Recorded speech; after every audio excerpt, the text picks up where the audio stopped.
When King Leopold II of Belgium first set his sights on Central Africa in the late 19th century, he cloaked his ambitions in noble words. He told Europe he wanted to bring civilization, Christianity, and free trade to the heart of Africa.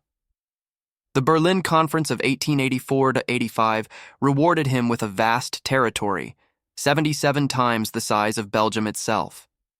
It became known as the Congo Free State, though in truth it was neither free nor a state. It was Leopold's private property, run like a business empire. At first, the Congo Free State was presented as a humanitarian project, but by the 1890s it had become a machine of extraction and death.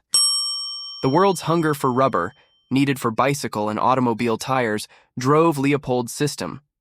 Villages were ordered to supply quotas of wild rubber, often impossibly high. The entire population became enslaved to the king's profits. The task of enforcing these demands fell to the Force Publique, a brutal colonial army made up of Congolese conscripts under European officers. Their methods created an atmosphere of unending terror. Perhaps the most infamous atrocity was the severing of hands. Each soldier had to account for every bullet fired. To prove the bullet was not wasted, they were ordered to bring back the right hand of a victim. This grotesque policy turned hands into a form of currency. Soldiers often collected them in baskets. Sometimes, rather than hunt down rebels, soldiers cut off hands from the living, men, women, and children alike, to meet their quotas. Chicotte. The whip made of twisted hippopotamus hide was a weapon of terror. A punishment of 50 lashes could leave a man incapacitated for life. 100 lashes was usually a death sentence. Survivors bore permanent scars, the flesh shredded to ribbons. Women and children were routinely kidnapped to force men to gather more rubber. If quotas weren't met, hostages were starved, raped, or killed in front of their families.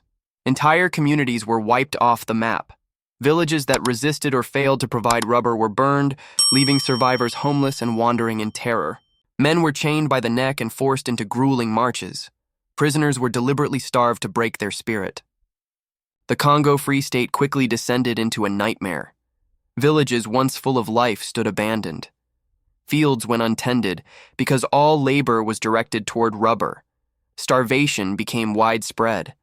Families were torn apart, with men working in the forests, women taken as hostages, and children left vulnerable. Between executions, disease, famine, and the crushing weight of forced labor, the death toll soared. Modern historians estimate that 10 million Congolese people died between 1885 and 1908, half the population. Those who survived carried deep scars, physical and emotional, for the rest of their lives. For years, Leopold worked hard to cover up the atrocities. He hired a network of publicists to portray the Congo Free State as a model colony. But the truth leaked out. George Washington Williams, an African-American visitor in 1890, was among the first to publicly denounce the regime, calling it a crime against humanity. Roger Casement, a British consul, documented the horrors in an official report. E.D. Morel, a shipping clerk turned activist, noticed ships leaving the Congo loaded with rubber and ivory, but returning only with guns and ammunition. His investigations led to the Congo Reform Association, one of the first major international human rights campaigns. Public outrage grew.